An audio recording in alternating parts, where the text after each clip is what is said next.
Here to become a lot more formal. Sorry, did. Did. Sorry. That wasn't intentional. No, it wasn't. That form of word. But okay, in your own words, then, what was the? I know it's difficult to identify a culture, but insofar as you can, the period November 04 to January 07, which was Mr. Myler's arrival. Yeah. How would you describe it or define it? In what ways, sir? Well, in terms of particularly ethical or unethical conduct, or whether there was, for example, bullying at the paper. Can you touch on both those issues? Well, I think it's a matter of record. Mistakes were made, and I suppose we all learn from mistakes, and we tend to learn more from losing than winning. But that's when Mr. Myler turned up. He was there to perhaps correct mistakes that had been made in the past. Yes, but did he succeed? Certainly.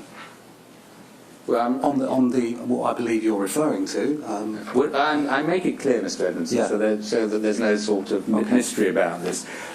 My questions are not directed to the issue of phone hacking. Right. They cannot be directed to the issue of phone hacking. So Okay. put that entirely out of your mind. There are various clear reasons why we simply cannot go there. Yeah. We're everywhere else apart Yes. from phone hacking. Do you follow me? I do. Yes. So, having made that clear, where are we on culture? Culture, I would say, the sea change was post-Mosley. That's when we really felt a big difference. Pre that, nowhere near the extent. We looked at stories that much more. I think people have said this in the past, and I will reaffirm this. For every one story you would get in the paper, 9 would be thrown away. Thank you. What about a culture of bullying, in particular before January 2007? Was there one? I think I've got an employment tribunal claim against News International. If you want me to talk about that, I will do happily, but I'm sure that will cross over into that. Well, it may do, but I don't think that stops the line of inquiry. Sure. Because there's a difference here between those matters and the ongoing criminal investigation, where there's an absolute yes. So the answer is yes. And well, first of all, where did it emanate from, if anywhere or anyone? Everything emanates from the editor. And how did it manifest itself? The culture? Yes. From the editor. Every part of the paper is dictated and controlled by the editor. Yes. I think in the past you've spoken to witnesses where you've asked them questions as to why they haven't done certain things, and they're at a senior level. Well, you don't do anything unless you are told to do something.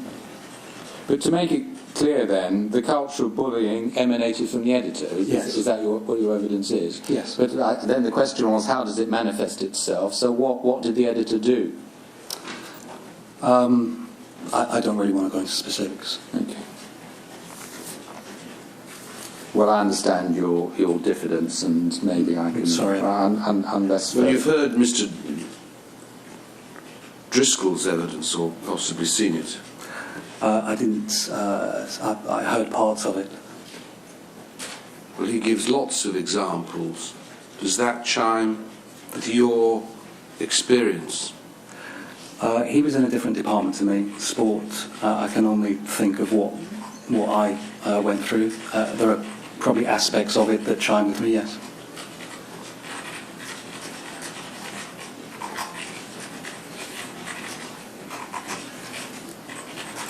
I can ask you this question. I could press you further, but I can see why you're diffident, Mr. Edmondson, so I'm not going to. But what were the effects of a culture of bullying, assuming, it is your evidence there was such a culture, but what were the effects of it in terms of the overall product, what was being written?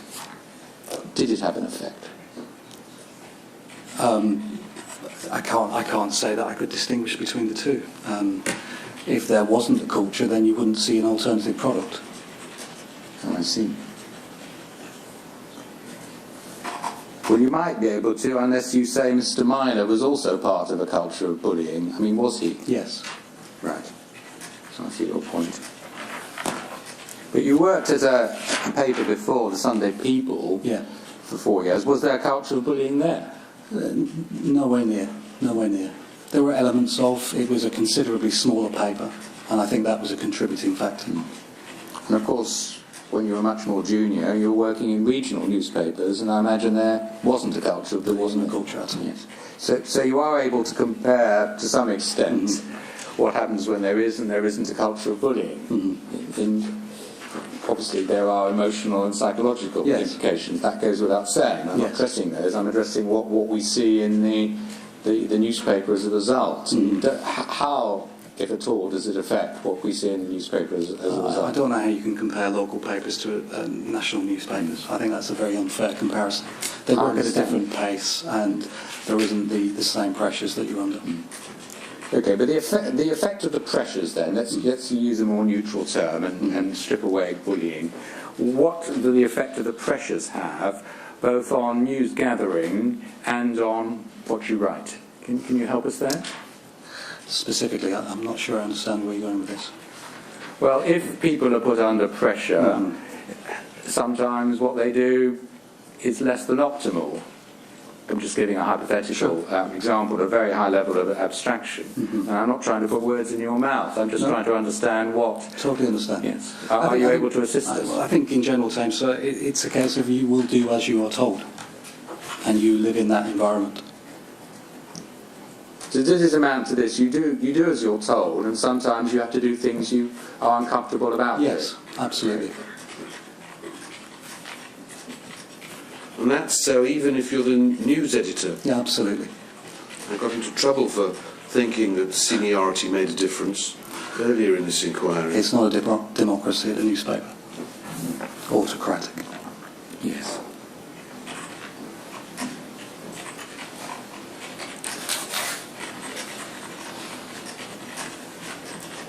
Thank you very much, Mr. Myler, I'd like to ask you something, please. I don't want to be any doubt about it. Could you go to tab 8? Sorry. It's page...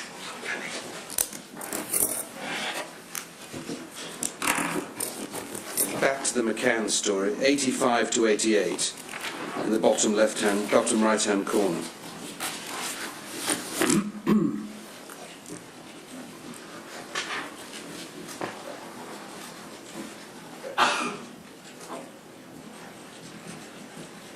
Mr. Myler is giving evidence about this all-important conversation.